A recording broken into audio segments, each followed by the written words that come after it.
dan ibu-ibu kalau ada jaringan Nusantara Center yang berbahagia. Sore hari ini kita akan mendiskusikan satu tema besar yang dalam konteks Nusantara Center sebenarnya menjadi agenda utama kenapa lembaga ini didesain dan dihadirkan ke dalam publik, yaitu agenda memerangi problema warga negara Indonesia. Dalam kajian-kajian yang sudah kami lakukan, kami menjadi tahu dan paham persis bahwa sumber dari segala sumber persoalan bangsa kita adalah ekonomi politik. Artinya, jika bangsa ini berhasil menyelaraskan dan mengkonsolidasikan ekonomi politik berbasis Pancasila dan konstitusi, maka sekian banyak problem minimal 51% bisa diselesaikan. Tetapi makin dalam kita membaca dan mempelajari, ternyata persoalan ekonomi politik kita itu adalah persoalan pikiran, persoalan perang pikiran, persoalan posisi pikiran, persoalan di mana pikiran-pikiran kita akan berdiri.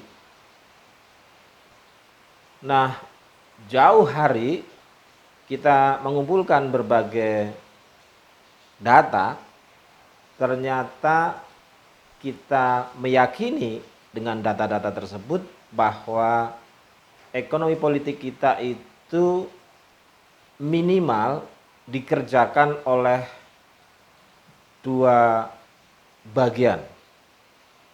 Pertama adalah agensi, yang kedua adalah state of mind. Kita secara salah kaprah bisa menyebut bahwa agensi atau ekonom-ekonom yang bekerja di dalam negara kita adalah ekonom-ekonom yang memang sejak awal tidak pernah punya niatan untuk menyelesaikan problema Indonesia. Mengapa? Mungkin karena mereka mengidap apa yang disebut dengan paradigma neoliberal. Dan neoliberal di sini adalah state of mind, posisi pemikiran. Jadi kalau kita lacak satu persatu, ekonom-ekonom yang diproduksi oleh bangsa ini, baik yang sekolah di dalam negeri, formal, informal maupun non formal, serta ekonom-ekonom yang diproduksi oleh bangsa lain yang kemudian balik ke Indonesia, adalah satu gerbong ekonom yang percaya betul bahwa seluruh arsitektur ekonomi politik kita itu cukup diselesaikan dengan mekanisme pasar. Memang tumbuh satu dua orang yang berpikir bahwa ekonomi politik kita harus bertumpu pada persoalan bangsa sendiri,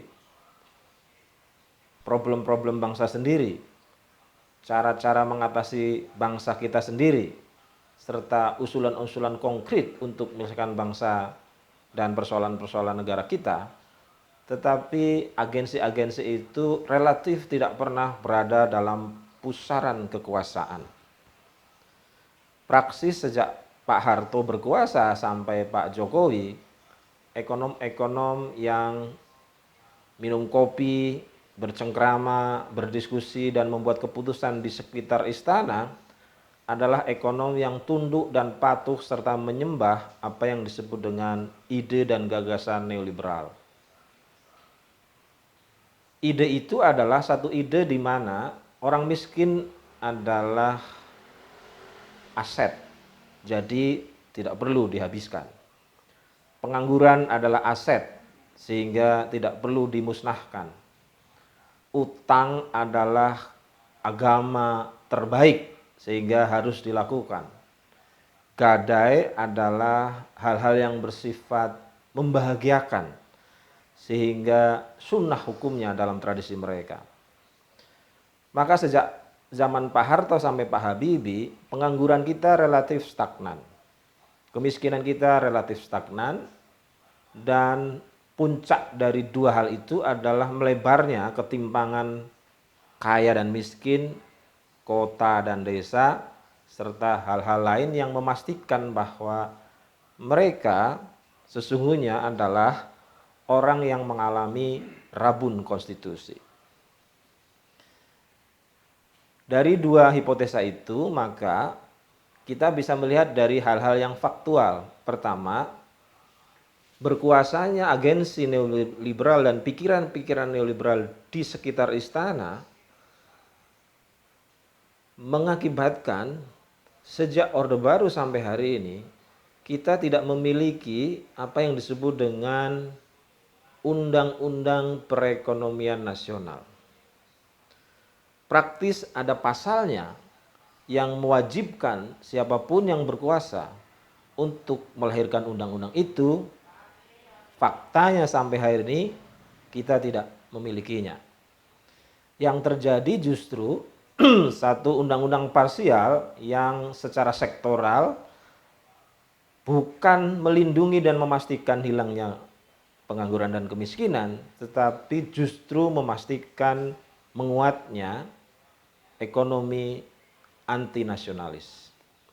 Ada undang-undang air, ada undang-undang penanaman modal asing, ada berbagai undang-undang ketenaga kerjaan yang seluruhnya kemudian tidak disatukan dalam rangka memastikan bekerjanya satu preamblem Undang-Undang Dasar 45, yaitu melindungi, menyejahterakan, mencerdaskan, serta menertibkan. Tentu saja ini adalah pekerjaan raksasa karena agensi dan pemikiran neoliberal itu bukan hanya satu dua orang, tetapi menjadi satu mada besar yang tumbuh dan berkembang serta dibiakkan di dalam dan di luar negeri, yang kemudian mengharamkan alternatif pemikiran ekonomi dan politik yang lain. Maka jikalau Anda dan saya punya pemikiran alternatif, seringkali dituduh sebagai bukan ekonom, dituduh sebagai orang yang irasional, dituduh sebagai orang yang mengada-ada, karena memang periskop mereka, cara berpikir mereka, cara hidup mereka adalah dari satu box ke dalam box yang lain, dari satu kotak kecil ke dalam kotak kecil, sehingga walaupun faktanya tugas-tugas kenegaraan dan pemerintahan itu tidak bisa menyelesaikan problema bangsa Indonesia, mereka tidak pernah malu mengaku gagal. Tidak pernah kita mendengar suara dari mulutnya Ginanjar atau para bankers yang menjadi gubernur BI seperti Peri hari ini, atau keluar dari mulutnya Adinda Sri Mulyani dan sebagainya untuk mengatakan mohon maaf, 10 tahun kami menjadi Menteri Keuangan, 10 tahun kami menjadi aktor utama untuk menghabisi problem kemiskinan Indonesia, gagal. Tidak pernah. Sejarah genealogi para ekonom neoliberal itu tidak pernah dalam dirinya mengalami pertobatan-pertobatan sampai meninggalnya. Saya merasa sangat dekat dengan Pak Mar'i Muhammad karena sesama kader di HMI, dan saya melakukan wawancara yang mendalam terhadap apa yang ia kerjakan. Sampai meninggal, Pak Mar'i Muhammad itu tidak pernah mengaku bersalah atas bercokolnya kemiskinan dan pengangguran yang luar biasa tidak pernah hilang dari Republik ini. Saya dekat dengan Pak Budiono dan menulis buku tentang beliau melalui wawancara yang serius dalam bentuk disertasi, karena saya menulis disertasi tentang genealogi pemikiran neoliberal di Indonesia. Tapi sampai hari ini, dan posisinya adalah tersangka di KPK, tidak pernah ada penyesalan bahwa pengangguran dan kemiskinan itu stabil di Indonesia. Begitu pula ekonomi yang lain yang saya kenal baik seperti Khatib Basri dan beberapa yang menjadi bankers di BUMN maupun BI. Tidak pernah sekalipun mereka merasa bahwa problema kemiskinan, problema kepengangguran, problema pelebaran antara kaya dan miskin itu adalah problema yang harusnya mereka pecahkan, tapi mereka tidak pecahkan dan mereka tidak merasa berdosa. Jadi alih-alih merasa berdosa, justru kelompok neoliberal ini membuat semua hal yang tadi saya kemukakan sebagai industri dan bisnis ekonomi. Jadi mirip seperti persoalan terorisme di dalam tradisi intelijen dan militer kita. Sesuatu yang harusnya haram tetapi hadir dan kemudian dipelihara oleh oknumnya. Ini persis seperti berkembangnya kemiskinan dan pengangguran di Indonesia yang sesungguhnya harusnya dihapuskan karena kita sudah 70 tahun merdeka, tetapi tugas kenegaraan itu tidak dengan bangga diselesaikan. Nah, karena itu maka kita perlu meletakkan kerja raksasa ini sebagai kerja yang panjang karena penguasaan dan gerbong itu ada di mana-mana, tetapi fakta-faktanya jelas sekali memastikan bahwa kita tidak memiliki apapun kecuali kesalahan-kesalahan itu. Dalam konteks yang paling sederhana yang akhir-akhir ini kita rasakan adalah krisis, lalu menuju depresi. Apa yang kita dengar dari para ekonom yang berada di sekitar istana dan menjadi tangan kanan, tangan kiri, kaki kiri presiden adalah mengatakan, ya, hari ini kita krisis. Ya, hari ini kita krisis. Ya, hari ini kita minus. Apa yang mereka kerjakan? Tidak ada. Alih-alih merasa tidak mampu mengatasinya lalu minta maaf dan mengundurkan diri, mereka dengan bangga menikmati krisis itu sebagai bagian dari cara kapitalis untuk mengakumulasi kekayaannya. Nanti kita bisa cek setahun 2 tahun ke depan bahwa krisis yang kita hadapi ini pada akhirnya adalah krisis yang dihadapi oleh rakyat miskin yang pada saat itu akan memunculkan berlipat-lipat kekayaan di tangan konglomerasi.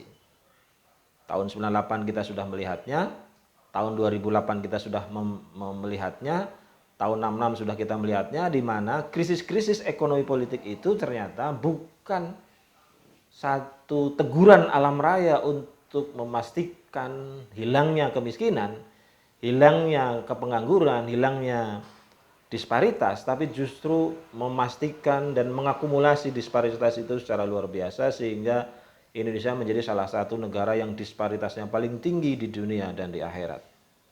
Tapi lagi-lagi saya ingin mengatakan bahwa tidak ada seorang pun dari ekonom itu yang merasa bersalah, tidak mampu, serta mengundurkan diri. Ini adalah satu gejala postkolonial yang mungkin tidak hanya terjadi di Indonesia, tadi di banyak negara.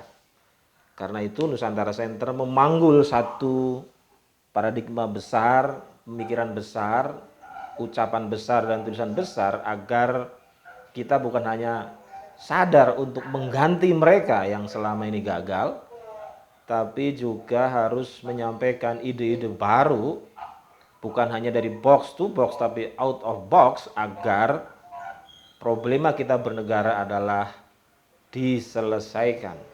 Sebab buat apa negara hadir kalau ia tidak mampu menyelesaikan problemnya? Buat apa kita bernegara kalau ternyata perlindungan tidak terjadi, kesejahteraan umum menjadi mimpi, kecerdasan seluruh warga negara menjadi ilusi, dan kemartabatan warga negara di dunia menjadi sesuatu yang sulit digapai. Itu pengantar dari saya soal kenapa bangsa ini masih menerima persoalan-persoalan sepele yang harusnya diselesaikan, untuk nanti kita diskusikan bagaimana caranya dan siapa yang bisa melaksanakan. Karena kita sudah terlanjur memproklamasikan negara dan dengan tujuannya sebagai sebuah konsensus di dalam pembukaan Undang-Undang Dasar 45, maka seluruh ilmu pengetahuan, seluruh hasrat kita di dalam berbangsa dan bernegara harus merefleksikan konstitusi, merefleksikan Pancasila, Jadi ekonominya itu adalah ekonomi yang memastikan agar problema yang dihadapi oleh warga sebelum menjadi negara Indonesia itu bisa dipecahkan. Jadi kalau kemiskinan itu warisan, justru itu yang harus dipecahkan. Kalau zaman dulu nggak ada kemiskinan, saya kira tidak ada pemberontakan. Jadi diskursus kemiskinan itu ada di mana-mana sebenarnya adalah diskursus yang justru menantang seluruh ekonom, seluruh bankers, seluruh pelaku ekonomi memastikan kemiskinan itu hilang ketika negara diproklamasikan. Atau tugas negara adalah memastikan anggotanya mendapatkan kesejahteraan umum.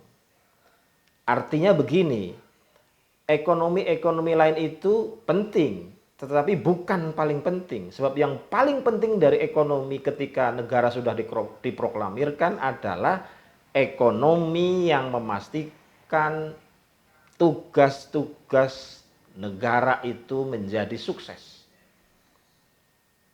Ekonomi yang bicara hal-hal lain boleh, ekonomi yang tidak bicara juga boleh, tapi ekonomi yang paling penting dalam konteks negara adalah ekonomi dan ekonom yang memastikan tugas negara itu sukses.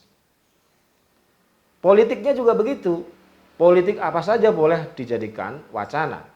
Tapi politik yang paling utama di dalam sebuah negara yang sudah diproklamasikan adalah politik yang memastikan tujuan negara, tujuan pemerintahan, tujuan sebuah rezim itu tercapai. Jadi saya secara pribadi adalah ekonom yang mengharamkan kehadiran ekonom dan ekonomi yang tidak memastikan problema negara itu bisa diselesaikan. Saya juga termasuk orang yang mengharamkan hadirnya teori-teori politik, aktor-aktor politik yang tidak memastikan suksesnya sebuah cita-cita negara. Saya juga adalah orang yang mengharamkan hadirnya undang-undang, peraturan-peraturan dari undang-undang yang paling tinggi sampai perda-perda itu jika undang-undang itu tidak memastikan suksesnya cita-cita negara. Kalau saya clear sebagai seorang ilmuwan, sebagai seorang akademisi, sebagai seorang ekonom, sebagai orang yang membaca buku, sebagai orang yang ingin memperbanyak literasi itu mencoba memilah mana yang ilmu-ilmu itu bermanfaat untuk memastikan kesejahteraan, memastikan kemakmuran, memastikan kehebatan negara, dan memastikan problema negara yang ada sebagai warisan kolonial itu bisa dienyahkan. Ilmu-ilmu yang lain itu hanya instrumental. Nah, disitulah saya kira kemudian orang bertempur. Mereka yang menganggap bahwa ilmu lain itu penting, bahkan lebih penting dari tugas kenegaraan, sehingga dia menghadirkan bahkan ikut merubah struktur politik ekonomi kita, politik ekonomi kita agar sesuai dengan keinginannya. Yang kebetulan dalam tradisi barat itu disebut dengan tradisi neoliberal. Pemikiran neoliberal, agensi neoliberal, di mana negara tidak menjadi penting, di mana kolegial tidak menjadi penting, di mana kebersamaan menjadi tidak penting, di mana kooperasi menjadi tidak penting, sebab yang paling penting bagi mereka adalah sesuatu yang sesuai dengan kepribadian mereka. Tapi itu di Indonesia sudah jelas diharamkan. TAP MPR mengatakan bangsa ini adalah bangsa yang menolak liberalisme, komunisme. Itu clear. Karena menyadari betul bahwa para anggota majelis itu berpikir, berucap, menulis, dan bertindak bahwa negara Indonesia diproklamirkan itu dengan jati diri yang Indonesia, pikiran Indonesia, ucapan Indonesia, ekonomi Indonesia, politik Indonesia, sosial Indonesia, agama Indonesia. Bahwa ada pengaruh-pengaruh dari luar, yes, tapi tidak merubah satu cita-cita besar yang disebut dengan Indonesia Raya. Maka seluruh undang-undangnya ketika ia tidak memastikan bekerjanya Indonesia Raya, tuntasnya cita-cita negara Indonesia Raya, dan martabat Indonesia Raya, undang-undang itu dengan sendirinya harus tidak berlaku. Dengan sendirinya harus dibatalkan. Begitu pula dengan ekonom, begitu pula dengan politikus. Ketika ada ekonom, ketika ada politikus, kok bekerja bukan untuk memastikan Indonesia menjadi raya, Indonesia menjadi bermartabat dengan ciri-ciri kemakmurannya bersama, kesejahteraannya bersama, kecerdasannya bersama, maka seluruh ekonom itu, seluruh politikus itu, seluruh tentara itu bahkan, itu tidak layak hidup di Indonesia. Persis seperti orang berpikir bahwa HTI tidak layak di Indonesia.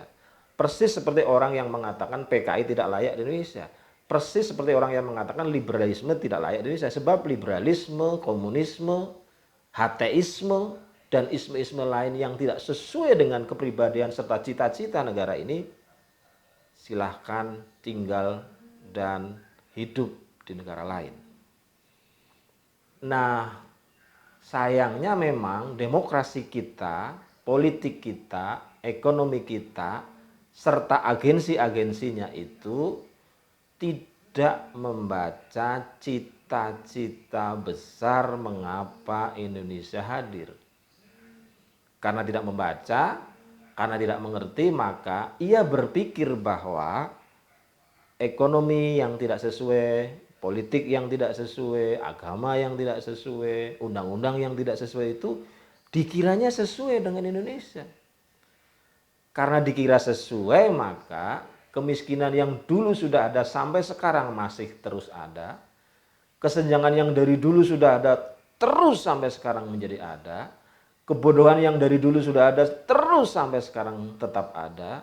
Ketidakmartabatan Nusantara yang dulu tidak ada tetap sekarang tidak ada. Jadi ini persoalan state of mind, di mana berpikir kita, apa pilihannya, dan kita mau apa. Membela Republik Indonesia untuk menjadi Indonesia Raya, atau bermimpi bahwa Indonesia Raya bisa dirubah dengan cara Barat, tindakan Arab, atau whatever yang sesungguhnya sudah terbukti sejak Orde Baru sampai hari ini clear and clean, gagal memastikan kesejahteraan umum, gagal memastikan kemartabatan bangsa dan negara, gagal memastikan perlindungan seluruh warga negara. Nah, kegagalan-kegagalan itu tidak boleh diulang oleh siapapun nanti ketika ia punya kuasa, yang kekuasaan itu mestinya memastikan seluruh arsitektur ekonomi politik dan politik ekonomi kita itu adalah bertumpu pada Pancasila dan konstitusi. Jadi saya berbeda dengan banyak orang yang selama ini berkuasa di istana, adalah karena saya ingin ekonomi kita, undang-undang kita, peraturan-peraturan kita, tindakan-tindakan kita, ucapan-ucapan kita, tulisan-tulisan kita adalah memastikan bermartabatnya Indonesia Raya, sejahteranya Indonesia Raya, berdikarinya Indonesia Raya, dan tak ada satupun orang paria, tak ada satupun orang yang sengsara, dan tak ada satupun orang yang tak sejahtera, kecuali dia memilih untuk tidak sejahtera, kecuali dia memilih untuk bodoh. Tapi negara punya kewajiban sekaligus hak di dalam konstitusinya untuk memastikan tidak ada lagi orang miskin, tidak ada lagi orang bodoh, tidak ada lagi orang tidak bermartabat.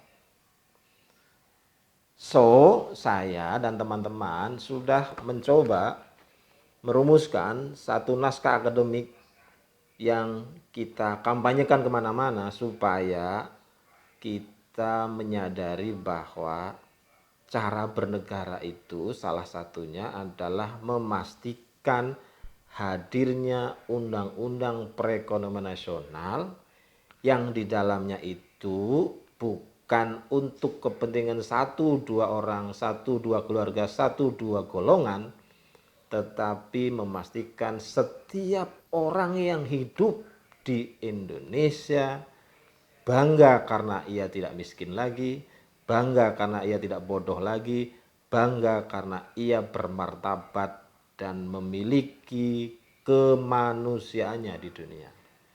Inilah yang harus kita kerjakan terus-menerus sambil tahu bahwa beberapa kompetitor, beberapa orang yang tersesat, beberapa orang yang rabun konstitusi itu ada dan minum kopi bersama Pak Jokowi. Medan tempurnya itu ada 4 sebenarnya. Pertama, medan tempur untuk memastikan konstitusi kita itu balik ke jati diri. Hasil amandemen 4 kali yang diputuskan tahun 2002 itu, pasal 33 sekarang mengandung bias liberalisme karena ada kata-kata efektivitas, bukan pemerataan. Jadi sumber dari segala sumber hukumnya harus dibetulin dulu. Itu medan tempur pertama, the first battle-nya di situ. Battle yang kedua adalah mempertarungkan serta menguji efektivitas undang-undang yang selama ini kita pastikan melanggar nilai-nilai dasar Pancasila dan konstitusi.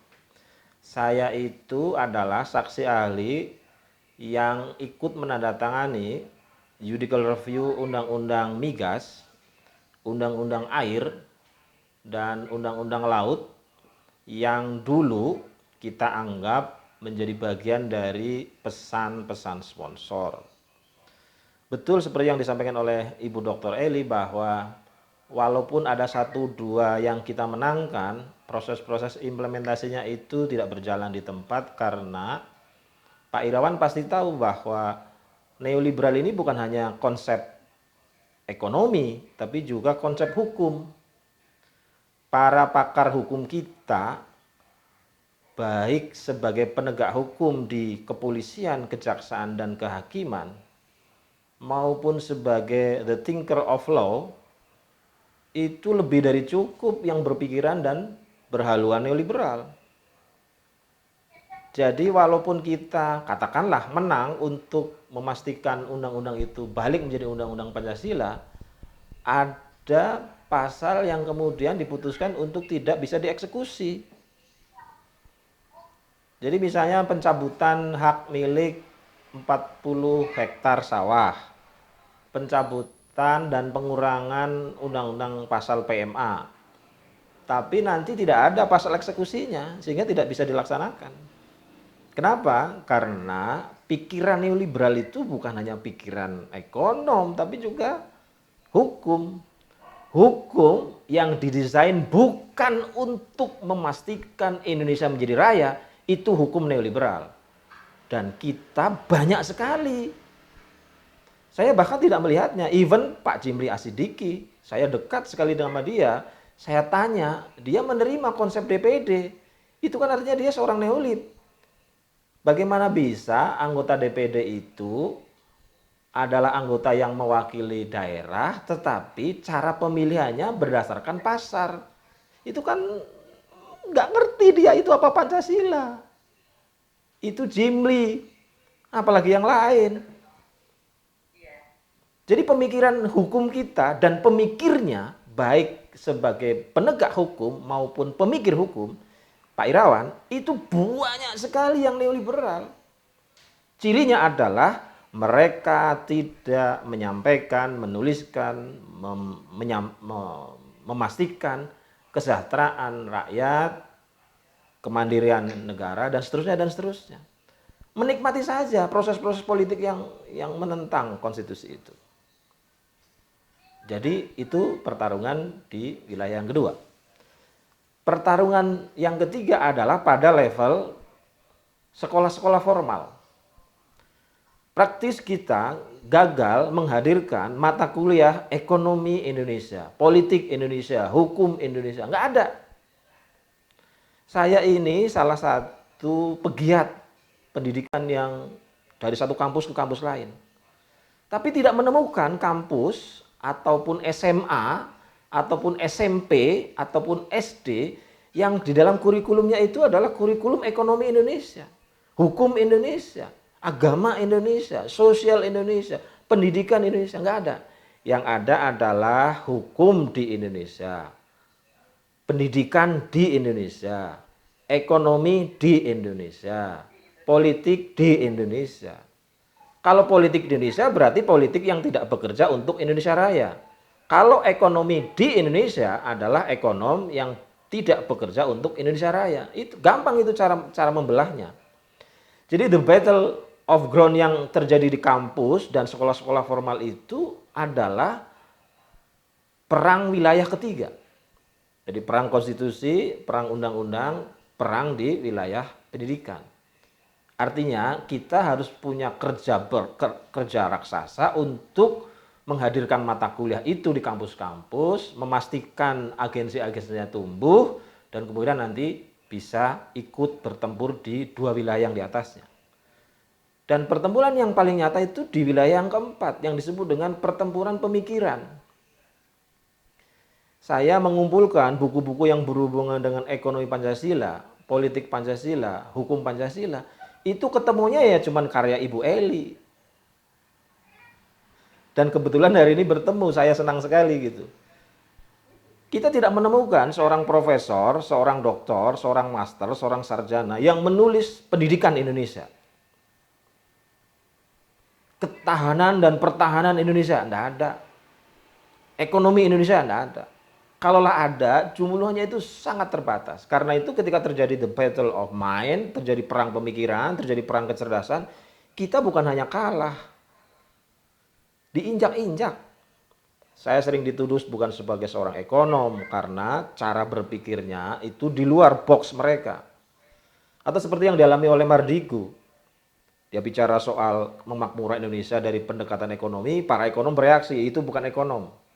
Dia bicara ketahanan dalam konteks memastikan pertahanan dan keindonesiaan itu bermartabat di dunia, para ahli pertahanan keamanan mengatakan itu bukan ahli pertahanan dan keamanan.